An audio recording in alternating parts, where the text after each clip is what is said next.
पावसाळ्यात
राधे, आता काहीतरी मनवाच लागेल.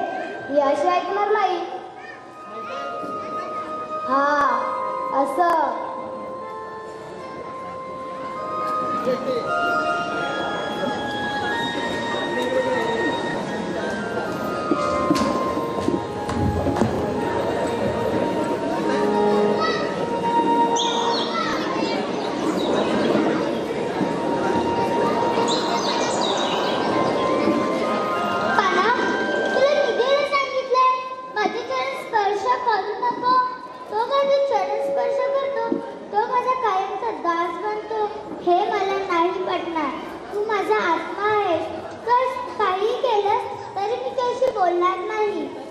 राधे, तुझ्यासाठी काही पण.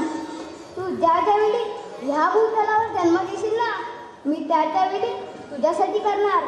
कारण तू माझी जन्मजन्माची प्रियसी आहेस.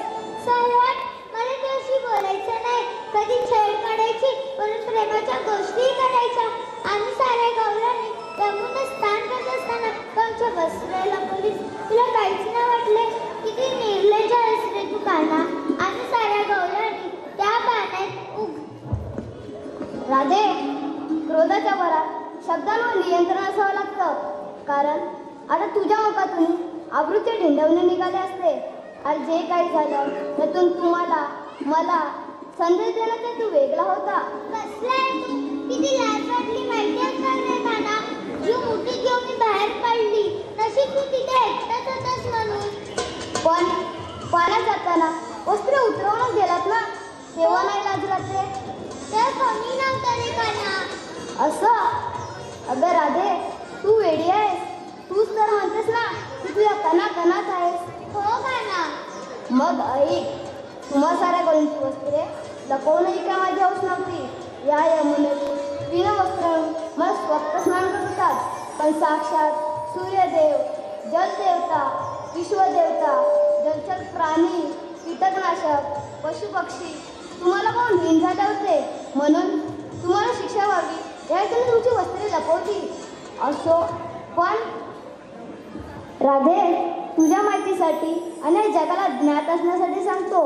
स्त्री किंवा पुरुष ज्यावेळी अर्धवस्त्र परिधान करून स्नान करत असतात, त्यावेळी त्यांच्या अंगावरून या वस्त्रांवर पडणारे जल त्यांचे पूर्वज प्रसन्न करतात आणि पूर्वज तृप्त होतात. पण निर्वस्त्र स्नान केल्याने पूर्वज अतृप्त राहतात आणि स्नान करण्याला पाप लागते. म्हणून राधे, स्नान करत्यावेळी अर्धवस्त्र परिधान करावं हा संदेश मला द्यायचा होता. राधे, तू हरवली आहेस का? काना, तू किती समजून सांगतोस रे. फक्त एक वेळ काना, फक्त एक वेळ प्रेमाच्या मिठीत घे ना काना. असं तर मग ये. भीती कोणाची? अगं हे जगाची तर रीतच आहे राधे. आणि या कलियुगात प्रेम करण्याची जीतच आहे.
आत्मा हा एकच आहे. आपल्या गोकुळातील गोपिका या सुद्धा माझ्यावर प्रेम करतात. मीही त्यांच्यावर प्रेम करतो. पण यामध्ये हा तू सर्वश्रेष्ठ आहे.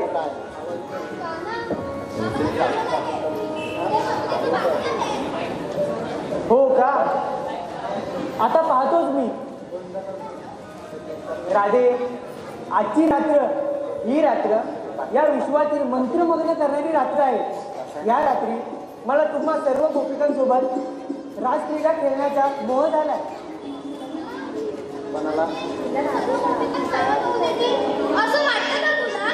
अगं हो राधे, सर्व गोपिका तयार आहेत आणि तू सुद्धा चांगला शृंगार करून यावं. आणि राधे, तुझं आणि माझं नृत्य असेल. तर ठीक आहे, मग मी आलीच. आजची रात्र ही ब्रह्मदेवाकडून मिळालेली मंत्रमग्न रात्र आहे.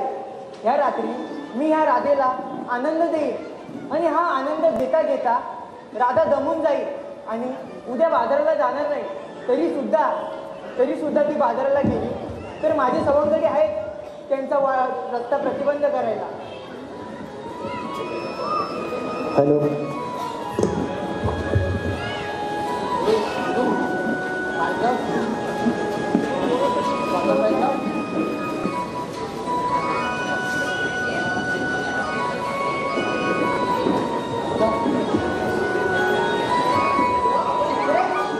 हो सुदामा, हा प्रीतीचा संगम आहे आणि उद्या पुणेचा बाजार आहे. सुदामा, आपल्या गोपिकातील गवळणी उद्या बाजाराला जाणार आहे. त्यांचा रस्ता तुम्हाला बंद करायचा आहे. दह्या दुधाची नासाडी करायची आहे. तरच त्या चांडाल कंसाला कळकळ लागेल. अरे सुदामा, या विश्वावर अनेक अत्याचार घडत आहेत आणि त्याचा अन्याय आपल्या गोपिकांवर होत आहे. हा अन्याय थांबवायचा आहे. त्यासाठी मला तुमची साथ हवी आहे. सुदामा, कायदा माझा आणि हुकूम तुमचा. चला येतो.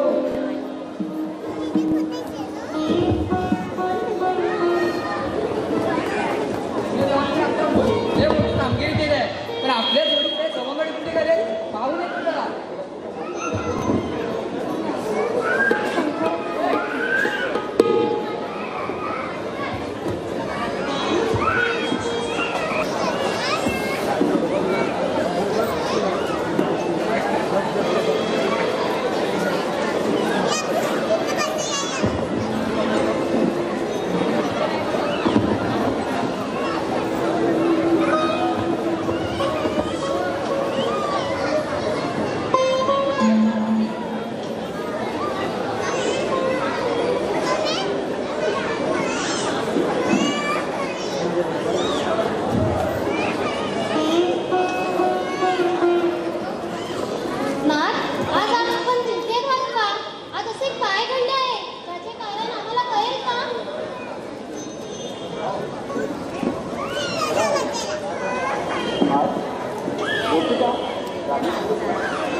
नृत्य करणार आहे आणि ते नृत्य मला पाहायला खूप उत्सुक झाले आहे. हे नृत्य पाहून मी नृत्य करणार आहे. मग त्यात काय इथे करून नृत्य? ती मजा वेगळीच आहे. तिथे मला जायलाच हवं. तुम्ही येताय का? नाही, आम्हाला यायचे नाही. तुम्ही सुद्धा तिकडे जाऊन स्वतःचे हसू करून ठेवू नका.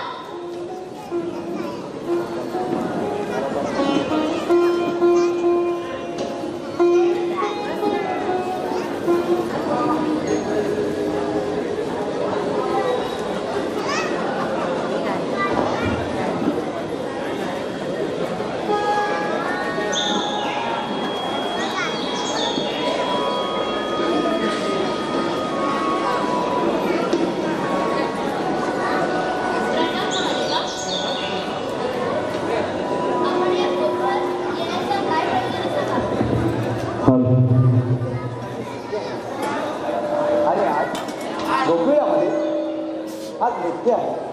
हा नृत्य बघण्यासाठी मी खूप उत्स्फूर्त झालो आहे आणि ते नृत्य मला साडी परिधान करून सांगायचं आहे. तू मला आज मदत करशील का?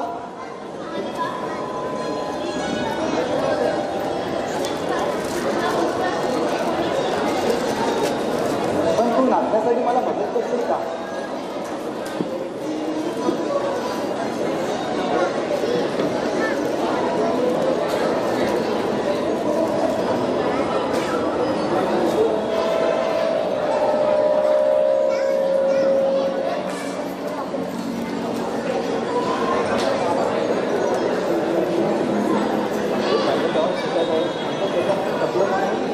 मला साडी